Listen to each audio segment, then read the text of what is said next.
చివరికి స్థితి నిన్ను వదలపాయే అంటూ కట్టుకున్న భర్త కన్నీరే ఓ తల్లి ఏ తీరు వర్ణిద్దును మీ దాంపత్యం పాలు నిల్లోలే ఉండే మనిషైతే లేడు మల్లయ్య నేడు మెదిలిన తావులల్లా నీ కొరకు గాలిస్తూ నీ జాడకు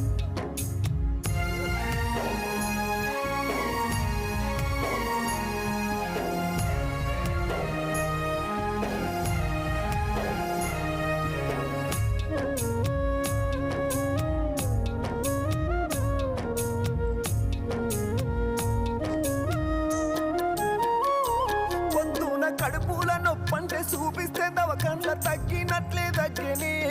రాత్రి పెరిగింది ఇబ్బందంటూ అమ్మ పొట్టంతా ఉప్పింది యూరినాగిపోతే దవకానకెళ్ళంగానే డాక్టర్లు హన్మకొండకు పంపే